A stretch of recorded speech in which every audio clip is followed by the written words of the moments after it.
A1 news में आप सभी दर्शकों का स्वागत है। मैं आपके साथ साबिर मोकाशी। A1 न्यूज में आप सभी को सच का चेहरा देखने को मिलेगा। ನಮ್ಮ ಸನಾತನ ಹಿಂದೂ ಧರ್ಮದ ಪ್ರಕಾರ ಇದು ಇವತ್ತಿನಿಂದ ಹೊಸ ವರ್ಷ ವಿಶ್ವಾಸು ನಾಮ ಸಂವತ್ಸರ ಚೈತ್ರ ಮಾಸ ಶುಕ್ಲ ಪಕ್ಷ ಪ್ರಥಮ ಅಂದರೆ ಮೊದಲನೇ ದಿವಸ ಪ್ರಾರಂಭ ಆಗ್ತದೆ. ಅಂದರೆ ಭಾರತದ ಸನಾತನ ಧರ್ಮದಲ್ಲಿ ಏನು ನಿಸರ್ಗದಲ್ಲಿ ಏನು ಬದಲಾವಣೆ ಆಗ್ತದೆ, ನಿಸರ್ಗದಲ್ಲಿ ಬದಲಾವಣೆ ಆಗುವಂಥ ಕಾಲದಲ್ಲಿ ನಮ್ಮ ಭಾರತೀಯರು ನಮ್ಮ ಸಂಸ್ಕೃತಿಯಲ್ಲಿ ಸನಾತನ ಧರ್ಮದಲ್ಲಿ ಹೊಸ ವರ್ಷದ ಪ್ರಾರಂಭ ಆಗ್ತದೆ. ಇವತ್ತು ಸೂರ್ಯೋದಯ ಏನು ಬೆಳಗ್ಗೆ ಆಯಿತು ಅಂದಿನಿಂದ ಹೊಸ ವರ್ಷ ಪ್ರಾರಂಭ ಆಗಿದೆ. ಸಮಸ್ತ ನಾಡಿನ ಜನತೆಗೆ, ದೇಶದ ಜನತೆಗೆ ಈ ಒಂದು ಯುಗಾದಿ ಹೊಸ ವರ್ಷದ ಶುಭಾಶಯಗಳನ್ನು ಸಲ್ಲಿಸೋದ್ರ ಮೂಲಕ ಎಲ್ಲರಿಗೂ ಭಗವಂತ ಸನಾತನ ಹಿಂದೂ ಧರ್ಮೀಯರಿಗೆ ಅವರೆಲ್ಲರಿಗೂ ಸುಖ ಶಾಂತಿ ನೆಮ್ಮದಿ ಆಯುರ ಆರೋಗ್ಯ ಕೊಟ್ಟು ದೇಶ ಸುರಕ್ಷಿತವಾಗಿರಲಿ, ಕರ್ನಾಟಕ ಅಭಿವೃದ್ಧಿ ಆಗಲಿ, ಜನತೆಗೆ ಈ ಒಂದು ವರ್ಷ ಎಲ್ಲ ರೀತಿಯ ಸಕಲ ಸೌಲಭ್ಯಗಳು ಆಯುರ ಆರೋಗ್ಯ ಆ ಭಗವಂತ ಶಿವ ಪಾರ್ವತಿಯರು ಮತ್ತು ಶಿವಯೋಗಿ ಸಿದ್ದರಾಮೇಶ್ವರರು ಕರುಣಿಸಲಿ ಅಂತ ಹೇಳಿ ಭಗವಂತನಲ್ಲಿ ಪ್ರಾರ್ಥನೆ ಮಾಡ್ಕೋತಾ ಇದ್ದೀನಿ.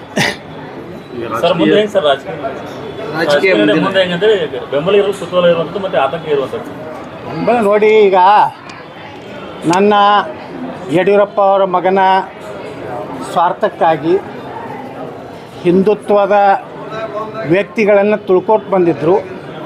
ಇವತ್ತು ನನ್ನನ್ನು ಸಹ ಹಠ ಹಿಡಿದು ಯಡಿಯೂರಪ್ಪ ಮತ್ತು ವಿಜೇಂದ್ರ ಕೂಡಿ ರಾಜಕೀಯವಾಗಿ ತಾನು ತಮ್ಮ ಕುಟುಂಬಕ್ಕೆ ವಂಶ ಪಾರಂಪರ್ಯ ಮುಂದುವರಿಬೇಕು. ಈ ರಾಜ್ಯದಲ್ಲಿ ಯಡಿಯೂರಪ್ಪ ನಂತರ ವಿಜಯೇಂದ್ರ ನಂತರ ಅವನ ಮಗನ ನಂತರ ಅವನ ಮಗ ಈ ಸಂಸ್ಕೃತಿ ತರಬೇಕಂತ ಹೇಳಿ ಇವತ್ತು ಈ ರೀತಿ ನಮ್ಮನ್ನೆಲ್ಲ ತುಳಿಯುವಂಥ ಕೆಲಸ ನಾಡಿನಲ್ಲಿ ನಡೆದಿದೆ. ನಾವು ಇನ್ನೂ ಆದ್ರೂ ಹೈಕಮಾಂಡಿಗೆ ವಿನಂತಿಪೂರ್ವಕ ಕೇಳ್ಕೋದೇನೆಂದರೆ, ನೀವು ವಂಶ ಪಾರಂಪರ್ಯ ವಿರೋಧ ಇದ್ದೀರಿ, ಭ್ರಷ್ಟಾಚಾರದ ವಿರೋಧ ಇದ್ದೀರಿ, ವೈರಿ ಪಕ್ಷಗಳ ಜೊತೆಗೆ ಹೊಂದಾಣಿಕೆ ಇದ್ದೀರಿ ಅನ್ನೋಂಥ ನಾಯಕರನ್ನ ತೆಗೆದು ಹಾಕದೇ ಇದ್ದರೆ ರಾಜ್ಯದ ಜನ ಭಾರತೀಯ ಜನತಾ ಪಾರ್ಟಿ ಮೇಲಿನ ವಿಶ್ವಾಸ ಹೋಗ್ತದೆ. ಮುಂದಿನ ಅವಧಿಗೆ ವಿಜಯೇಂದ್ರನ್ನ ನೀವು ಮುಂದುವರ್ಸೋದಾದರೆ ಅವನೇ ಮುಂದಿನ ಮುಖ್ಯಮಂತ್ರಿ ಅಂಥೇಳಿ ನೀವು ಏನಾದರೂ ಕೇಂದ್ರ ಹೈಕಮಾಂಡ್ ನಿರ್ಣಯ ಮಾಡಿದರೆ ಈ ರಾಜ್ಯದ ಜನ ಒಂದು ಹೊಸ ಭವಿಷ್ಯವನ್ನು ನೋಡ್ಕೊಳ್ಳಿಕ್ಕೆ, ರಾಜ್ಯದ ಅಭಿವೃದ್ಧಿಗಾಗಿ ಪ್ರಾಮಾಣಿಕ ಭ್ರಷ್ಟಾಚಾರ ರಹಿತ ಸನಾತನ ಧರ್ಮವನ್ನು ರಕ್ಷಣೆ ಮಾಡುವಂಥವ್ರು ಅನಿವಾರ್ಯವಾಗಿ ಒಂದು ಗಟ್ಟಿಯಾದಂಥ ನಿರ್ಣಯವನ್ನು ತೆಗೆದುಕೊಳ್ಳುವಂಥ ಕಾಲ ಬರ್ತದೆ. ಯಾಕಂದರೆ ಇವತ್ತು ಹೊಸ ವರ್ಷದ ಹೊಸ ಸಂದೇಶ ನಾನು ಕೊಡ್ಲಿಕ್ಕೆ ಬಯಸ್ತಾ ಇದ್ದೀನಿ. ಏನು ನರೇಂದ್ರ ಮೋದಿಯವರು ಪ್ರತಿಯೊಂದು ಭಾಷಣದಲ್ಲಿ ಹೇಳ್ತಾರೆ, ವಂಶ ಪಾರಂಪರ್ಯ ಭ್ರಷ್ಟಾಚಾರ ಹೊಂದಾಣಿಕೆ ನಮ್ಮ ಪಕ್ಷದಲ್ಲಿ ಇಲ್ಲ ಅಂತ. ಆದರೆ ಕರ್ನಾಟಕ ಇದೇನು ಆರ್ಟಿಕಲ್ 370 ಲಾಗು ಆಗಿದೆ. ಕಾಶ್ಮೀರ ತೆಗೆದ ಮ್ಯಾಗ ಕರ್ನಾಟಕದಲ್ಲಿ ಏನಾದರೂ ಲಾಗು ಆಗಿದೆಯಾ? ಕಾಶ್ಮೀರದಲ್ಲಿ ಎಂದೂ ಸೂರ್ಯಚಂದ್ರವರಿಗೆ ಅದು ಹೋಗೋದಿಲ್ಲ ಅಂಥೇಳಿ ಹೇಳ್ತಿದ್ರು ಕಾಶ್ಮೀರದಲ್ಲಿರುವಂಥ ನಮ್ಮ ದೇಶ ವಿರೋಧಿಗಳು. ಅದು ಕರ್ನಾಟಕದಲ್ಲಿ ಇವ್ರನ್ನ ಯಾಕೆ ನಮ್ಮ ತಲೆ ಮ್ಯಾಗೆ ಹೇರ್ತಾ ಇದ್ದೀರಿ? ವಿಜೇಂದ್ರ ಒಬ್ಬ ಮಹಾಭ್ರಷ್ಟ. ಇವನ ಕಾಲಾಗನೇ ಮುಂಚೆ ಯಡಿಯೂರಪ್ಪ ಜೈಲಿಗೆ ಹೋಗಿದ್ದು. ನಕಲಿ ಸಹಿ ಮಾಡಿದಂಥ ಆರೋಪ ಇದೆ. PSI ಹಗರಣದಲ್ಲಿ ಹೆಸರಿದೆ, 40% ಏನಿದೆ ಅದರಲ್ಲಿ ಹೆಸರಿದೆ. ಸಾಕಷ್ಟು ಹಗರಣಗಳನ್ನು ಮಾಡಿದಂಥ ಒಂದು ಕುಟುಂಬವನ್ನು ಮುಂದುವರಿಸೋದಾದರೆ ಈ ನಾಡಿನ ಹಿಂದೂ ಕಾರ್ಯಕರ್ತರು, ಹಿಂದೂ ಜನತೆ ಒಂದು ನಿರ್ಣಯ ತೊಗೋಬೇಕಾಗ್ತದೆ. ಅದು ಇವತ್ತಿನಿಂದಲೇ ನಾವು ಜನಜಾಗೃತಿ ಪ್ರಾರಂಭ ಮಾಡ್ತೀವಿ. ಜನರ ಏನು ಅಭಿಪ್ರಾಯ ಇದೆ, ಭಾಳ ಜನ ನನಗೆ ಹೇಳ್ತಾ ಇದ್ದಾರೆ, ಒಂದು ಹಿಂದೂ ಪಕ್ಷ ಈ ರಾಜ್ಯದಲ್ಲಿ ಕಟ್ಟಬೇಕು, BJPಯಿಂದ ಹಿಂದೂಗಳ ರಕ್ಷಣೆ ಆಗುವುದಿಲ್ಲ.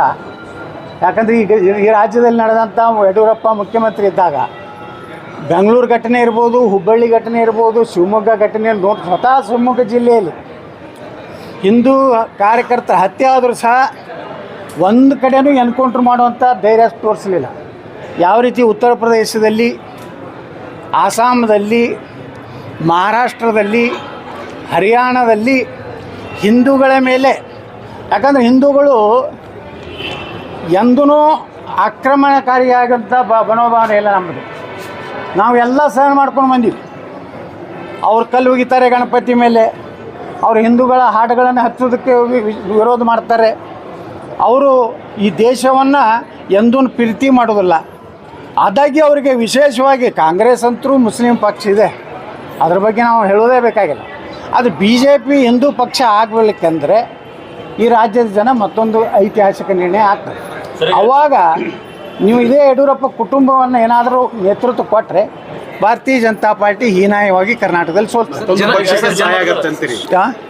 ಇವ್ರಿಗೆ ಕೊಟ್ಟರೆ ಇನ್ನೊಂದು ಪಕ್ಷಕ್ಕೆ ಸಹಾಯ ಆಗುತ್ತೆ ನಿಶ್ಚಿತವಾಗಿ. ನೋಡ್ರಿ, BJPಗೆ ಯಾಕೆ ಹಿಂದೂಗಳು ಓಟ್ ಹಾಕ್ತಾರ?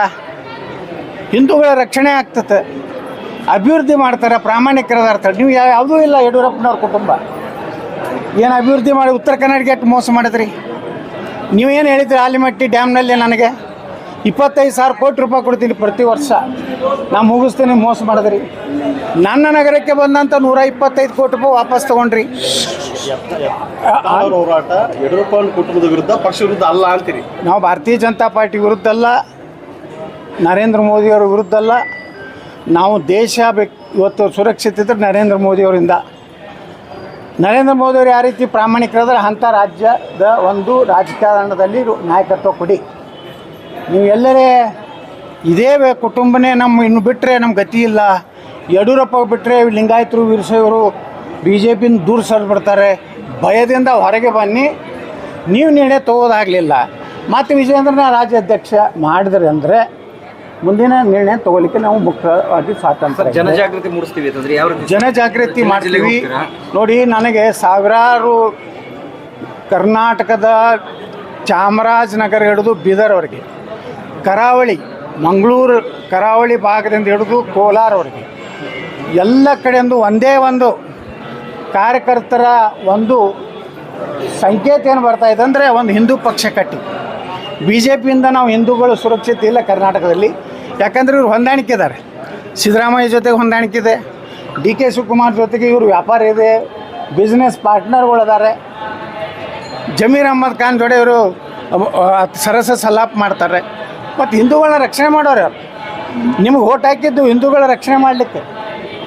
ನೀವು ಅದನ್ನು ಮಾಡ್ತಾಯಿಲ್ಲ. ವಿಧಾನಸಭೆಯಲ್ಲಿ ಆ ರಾಜಣ್ಣವರು ಹೇಳ್ತಾರೆ, ಆದರೆ ಆ ವಿಜಯೇಂದ್ರ ಬಂದು ಅಶೋಕ್ಗೆ ಹೇಳ್ತಾನೆ ಅದನ್ನು ಪ್ರಸ್ತಾಪ ಮಾಡಬೇಡಿ. ಯಾಕಂದರೆ ಅವ್ರು ಹೇಳಿದ್ದಾರೆ ಸಿದ್ದರಾಮಯ್ಯ, DK ಶಿವಕುಮಾರ್, ವಿಜಯೇಂದ್ರಗೆ, ನೀ ಏನಾದರೂ ಭಾಳ ಜಿಗಿದಾಡೋದಂದರೆ ನಿಮ್ಮ ಅಪ್ಪನ ಪೋಕ್ಸೋದಲ್ಲಿ ಒಳಗೆ ಹಾಕ್ತೀವಿ, ನಿನ್ನ ಮ್ಯಾಗಿನ ನಕಲಿ ಸಹಿಗಳನ್ನು ನಾವೆಲ್ಲ CBI ಕೊಟ್ಟು ನೀನು ಬರೋಬ್ಬರಿ ಮಾಡ್ತೀವಿ ಅಂದಿದ್ದಕ್ಕೆ BJPಯನ್ನು ಇವತ್ತು ಕರ್ನಾಟಕದಲ್ಲಿ ಒಂದು ನೈತಿಕ ಅಧಪತನ ಮಾಡಲಿಕ್ಕೆ ವಿಜಯೇಂದ್ರ ಕಾರಣನೇ. ಇದನ್ನು ಕೇಂದ್ರ ಹೈಕಮಾಂಡ್ ತಿಳ್ಕೋದೇ ಹೋದರೆ ಮುಂದೆ ಏನಾದರೂ ಒಂದು ನಾವು ನಿರ್ಣಯ ಮಾಡಿದ್ವಿ ಅಂದರೆ ನಾವು ಸರ್ವೆ ಮಾಡ್ತೀವಿ, ಎಲ್ಲರೂ ಒಪಿನಿಯನ್ ಸ್ಟಾರ್ಟ್ ಮಾಡ್ತೀವಿ. ಇನ್ಮೇಲೆ ರಾಜ್ಯದಲ್ಲಿ ಇನ್ನೊಂದು ಕೇಂದ್ರ ಇದು ರಾಜ್ಯದಲ್ಲಿ ಇನ್ನೊಂದು ಹಿಂದೂ ಸನಾತನ ಧರ್ಮ ರಕ್ಷಣೆ ಮಾಡುವಂಥದ್ದು, ಅಭಿವೃದ್ಧಿ ಪರವಾದಂಥದ್ದು, ಉತ್ತರ ಕರ್ನಾಟಕದ ಒಂದು ಏನು ಅಭಿವೃದ್ಧಿಗಾಗಿ ಒಂದು ಬೇರೆ ಒಂದು ರಾಜಕೀಯ ಪಕ್ಷ ಬೇಕಾ ಅನ್ನೋಂಥ ಅಭಿಯಾನವನ್ನು ನಾವು ಪ್ರಾರಂಭ ಮಾಡ್ತೀವಿ. ಜನಾಭಿಪ್ರಾಯ ಸಂಗ್ರಹ ಮಾಡ್ತೀವಿ. ನಾವು ಇಡೀ ರಾಜ್ಯದಲ್ಲಿ ನಾವು ಸುತ್ತಾಡ್ತೀವಿ, ಎಲ್ಲ ಕಡೆ ಜನಾಭಿಪ್ರಾಯ ತೊಗೋತೀವಿ. ಸಾಕಷ್ಟು ವಿದೇಶಗಳಿಂದ ಸಹ ಇವತ್ತು ನನಗೆ ಕರೆ ಬರ್ತಾಯಿದೆ, ಫೋನ್ ಬರ್ತಾಯಿವೆ, ನೀವು ಒಂದು ಪಕ್ಷ ಕಟ್ಟಿ ಹಣ ನಾವು ಕೊಳ್ಳಕ್ಕೆ ರೆಡಿ ಇದ್ದೀವಿ. ನೀನೇನೋ ಅವನು ಶನಿದೇವರ ಒಂದು ದೇವಸ್ಥಾನದಲ್ಲಿದ್ದಾಗ ಬೆಂಗಳೂರಿನವರೊಬ್ಬರು ಬಂದು, ಅವರು ಎಲ್ಲಿ ಅಂದ್ರೆ ಪ್ರಹ್ಲಾದ್ ಜೋಶಿಯವರು ಏನು ಅಪಾರ್ಟ್ಮೆಂಟ್ ಇದೆ ಬೆಂಗಳೂರಿನಲ್ಲಿ, ಅದರ ಪಕ್ಕದಲ್ಲಿ ಇರುವಂಥವ್ರು. ಅವ್ರು ಹೇಳಿದ್ರು, ಯತ್ನಾಡ್ರೆ ನೀವು ಒಂದು ಹೊಸ ಪಕ್ಷ ಕಟ್ಟಿರಿ, ನಾನು ಮೊದಲನೇ 11 ಲಕ್ಷ ರೂಪಾಯಿ ನಿಮಗೆ ಪಕ್ಷ ಕಟ್ಟಲಿಕ್ಕೆ ಕೊಡ್ತೀನಿ ಅಂತ. ಹಿಂಗೆ ದೇಣಿಗೆಯಾಗಿ ಜನ ಕೊಡ್ಕೊಳ್ಳಿಕ್ಕೆ ತಯಾರಾಗ್ತಾ ಇದ್ದಾರೆ. ಇದನ್ನು ನೀವು ಬಿಟ್ಟು ಮತ್ತೆ ಯಡಿಯೂರಪ್ಪ ಅಂದರೆ ಅನಿವಾರ್ಯವಾಗಿ ಜನ ಏನು ಅಭಿಪ್ರಾಯ ಕೊಡ್ತಾರೆ ಅದ್ರ ರೀತಿ ನಾವು ಹೋಗ್ಲಿಕ್ಕೆ. ಒಂದು ವೇಳೆ ಜನಾಭಿಪ್ರಾಯ ಹಿಂದುತ್ವ ಆಧಾರದ ಪಕ್ಷವನ್ನು ಕಟ್ಟೋಕೆ ತೀರ್ಮಾನ ಕೊಟ್ಟರೆ ಯತ್ನಾಳವರು ನಡೆಯಲು ಜನ ಏನು ಹೇಳ್ತಾರೆ ಅದನ್ನು ನಾವು ಕೇಳ್ತೀವಿ. ನಾವು ನೋಡ್ರಿ, ಜನರು ಬಿಟ್ಟು ನಾವು ಇರೋದಿಲ್ಲ. ನಮಗೆ ಇಲ್ಲಿ ಭವಿಷ್ಯ ಕಾಣಿಸ್ತಾ ಇಲ್ಲ. ಹಿಂದೂ ನಾಯಕರನ್ನ ಇವತ್ತು ಮೂಲಿ ಗುಂಪು ಮಾಡುವಂಥದ್ದೇನು ಕುತಂತ್ರ ಈ ಯಡಿಯೂರಪ್ಪ ಕುಟುಂಬ ಮಾಡಕತ್ತದೆ.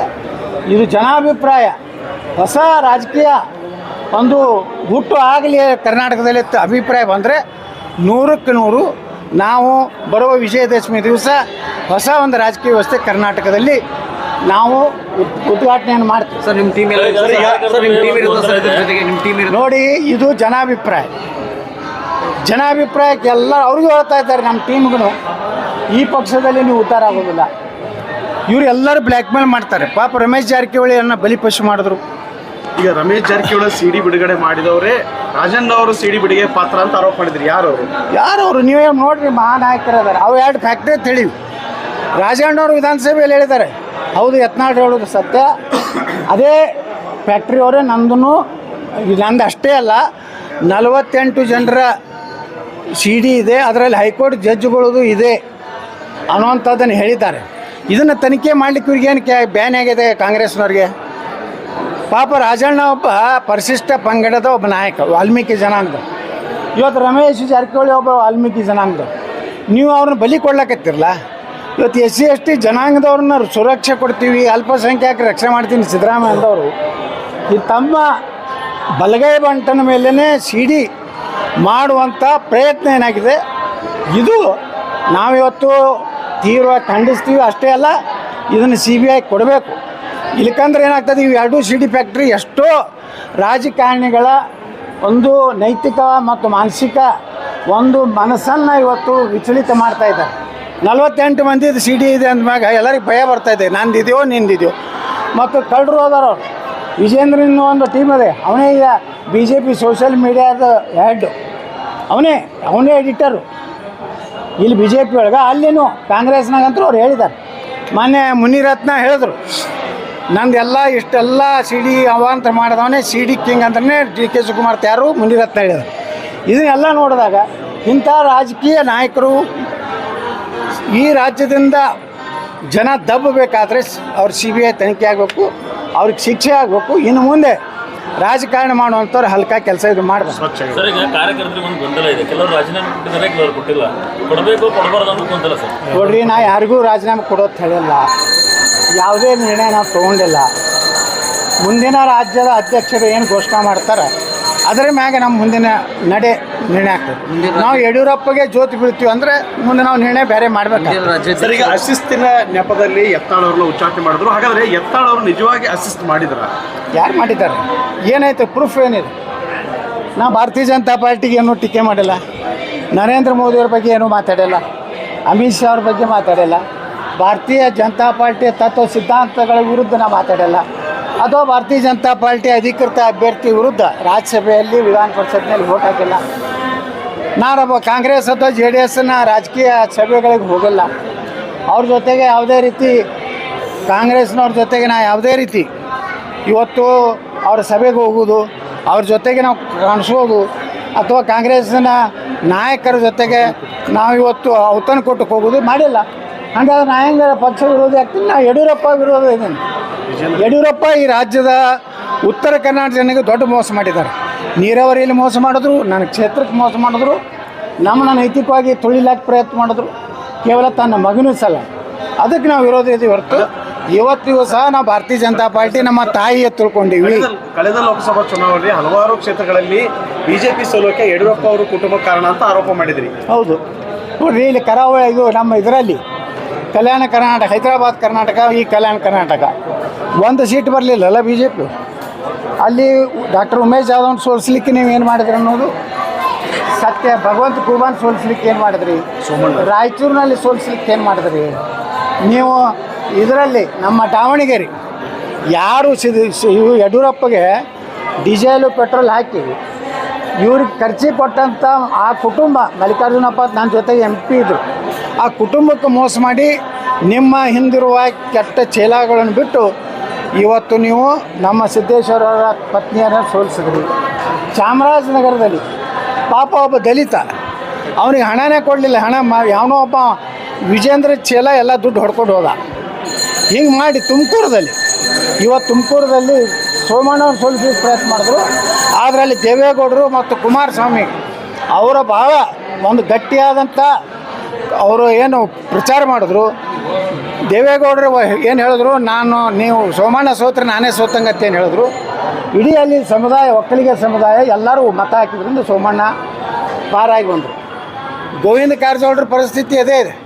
ಗೋವಿಂದ ಕಾರಜೋಳರನ್ನ ಚುನಾವಣೆ ಟಿಕೆಟ್ ಹಂಚಿಕೆ ಆದ್ಮ್ಯಾಗ ಚಿತ್ರದುರ್ಗಕ್ಕೆ ಹೋದಾಗ ಅವ್ರಿಗೆ ಸ್ಟೇಜ್ ಮೇಲೆ ಹೊಡಿಲಿಕ್ಕೆ ಬಂದವನಿಗೆ ಇವತ್ತು ಜಿಲ್ಲಾಧ್ಯಕ್ಷ ಮಾಡಿದ್ದಾರೆ. ಡಾಕ್ಟರ್ ಸುಧಾಕರ್ ಏನು ಇವತ್ತು ಚಿಕ್ಕಬಳ್ಳಾಪುರ ಎಂ ಪಿ ಅದಾನ, ಅವನು ಅವ್ರ ವಿರುದ್ಧ ಇಲೆಕ್ಷನ್ ಮಾಡಿದಂಥ ಇವತ್ತು ಜಿಲ್ಲಾಧ್ಯಕ್ಷ ಮಾಡಿದ್ದಾರೆ. ಅಂದರೆ ನಿಮ್ಮ ನೀತಿ ಏನತ್ತ? ಉಮೇಶ್ ಯಾದವ್ ಪಾಪ ಬಂಜಾರದ ಸಮಾಜ ಬರೀ 25 ಸಾವಿರ ಸೋತ್ರಿ. ಅಲ್ಲಿ ನಿಮ್ಮ ಚೀಲಗಳು ಚಮಚಗಳೇನಾದಾರಲ್ಲ ಕಲಬುರಗಿಯಲ್ಲಿ, ಅವ್ರು ಯಾವ ಪಕ್ಷ ಮಾಡಿದ್ರು? ಎಷ್ಟು ದುಡ್ಡು ಪಾರ್ಟಿದಿಂದ ಬಂದಂಥ ದುಡ್ಡು ಇವ್ರು ಹೊಡೆದ್ರು. ಇದು ಎಲ್ಲ ಭಗವಂತ ಕೂಬ. ಅವ್ನು ಸೋಲಿಸಿದ್ರಲ್ಲ ಯಾರು? ನಿಮ್ಮ ಚೀಲಗಳು MLAಗಳು. ಹೀಗಾಗಿ ನೀವು ಪಕ್ಷಕ್ಕೆ ಏನು ನಿಷ್ಠೆ ಇದೆ, ನನ್ನ ನಿಷ್ಠೆ ಬಗ್ಗೆ ಕೇಳ್ತಿರಲ್ಲ, ನಿಮ್ಮ ನಿಷ್ಠೆ ಇದು ಏನು ಅನ್ನೋದು ಹೇಳಿ ಮೊದಲು. ಹಾಗಾದ್ರೆ ಬಿಜೆಪಿಯಲ್ಲಿ ಯತ್ನಾಳ್ ರನ್ಔಟ್ ಆದ್ರ, ಬೋಲ್ಡ್ ಆದ್ರ ಅಥವಾ ಮ್ಯಾಚ್ ಫಿಕ್ಸಿಂಗ್ ಒಳಗಾದ್ರ? ಯಾವ ಮ್ಯಾಚ್ ಫಿಕ್ಸಿಂಗ್? ಇದು ಷಡ್ಯಂತ್ರ ಆಯ್ತಾ? ಯಾವ ನಮ್ಮ ಉಚ್ಚಾಟನೆ ಷಡ್ಯಂತ್ರ ನಡೆದಿದೆ ಸರ್. ನೋಡಿ, ಇದು ಏನಾಯ್ತೋ ಗೊತ್ತಿಲ್ಲ. ಇದರಿಂದ 3-4 ರೀತಿಯ ಒಂದು ಕಾರಣಗಳು ಹೇಳ್ತಾರೆ. ಯತ್ನಾಳ್ ಉಚ್ಚಾಟನೆ ಮಾಡಬೇಕು, ವಿಜಯೇಂದ್ರನ ಅಧ್ಯಕ್ಷದಿಂದ ತೆಗಿಬೇಕು, ಈಕ್ವಲ್ ಆದಂಗೆ ಆಯ್ತು. ನ್ಯೂಟ್ರಲ್ ಇದ್ದವ್ರನ್ನ ಅಧ್ಯಕ್ಷ ಮಾಡಬೇಕು, ಮುಂದೆ ಯಾರು ನಿಷ್ಠರದಾರ ಅವ್ನ ಪಕ್ಷಕ್ಕೆ ತೊಗೋಬೇಕು. ಇಟ್ಟು ನಿರ್ಣಯ ಆಗೈತೆ ತೊಗೊಬ್ರು ಹೇಳ್ತಾರೆ. ಇದು ಹೇಳೋದ್ರಿಂದ ಏನಾಗ್ತದೆ ಅಂದರೆ, ನನ್ನನ್ನು ಹೊರಗೆ ಹಾಕಿದ್ರಿಂದ ಇವತ್ತು ಪಟಾಕ್ಷಿ ಹಾರಿಸಿರ್ಬೋದು, ಸಿಹಿ ಹಂಚಿರ್ಬೋದು, ಡ್ಯಾನ್ಸ್ ಮಾಡಿರ್ಬೋದು, ಕಥಕ್ಕಳಿ ಡ್ಯಾನ್ಸ್ ಮಾಡಿರ್ಬೋದು, ಅಥವಾ ಡಿಸ್ಕೋ ಡ್ಯಾನ್ಸ್ ಮಾಡಿರ್ಬೋದು. 2 ತಾಸಿನಾಗ ಅವ್ರಿಗೆ ಗಾಬರಿ ಆಗಿಬಿಟ್ಟಾರೆ ಡ್ಯಾನ್ಸ್ ಮಾಡಿದ ತಕ್ಷಣ. ಪಟ್ಟಕ್ಕನೆ ವಿಜೇಂದ್ರ ರಾಜ್ಯಾಧ್ಯಕ್ಷ ಬ್ಯಾಂಕಿನವ್ರು ತೆಗೆದು ಹಾಕಿಬಿಟ್ರೆ ಸೇಮ್ ಟು ಸೇಮ್ ಆಗ್ತದೆ. ಮ್ಯಾಚ್ ಏನಾಗ್ತದೆ? ಈ ಟಯ ಮುಂದೆ ಏನಾಗ್ತ ಹೇಳಿ ಗಾಬರಿ ಆಗಿ ಡ್ಯಾನ್ಸಿಂಗ್ ಮಾಡ್ಲಕ್ಕದ ಅಲ್ಲೇ ನಿಂತ್ಬಿಟ್ರು ಮುಂದೆ. ಯಾಕಂದ್ರೆ ಅವ್ರಿಗೆ ಗುರ್ತಾಯ್ತು ಏನೋ ಇದು ಐತಿ, ಯತ್ನಾಳೇ ಕೈ ಹಚ್ಚಾರಂದ್ರೆ ನನ್ನೂ ಕೈ ಹಚ್ತಾರೆ ಅಂತೇಳಿ ಆ ಭ್ರಷ್ಟ ಅವ್ರ ಅಪ್ಪನ ಡುಪ್ಲಿಕೇಟ್ ಸಹಿ ಮಾಡೋದಂಥವ ಅವ್ರ ಅಪ್ಪನ ಜೈಲಿಗೆ ಕಳ್ಸಂತ ವಿಜೇಂದ್ರಿಗೆ ಭಯ ಬಂದಿದೆ. Yes sir.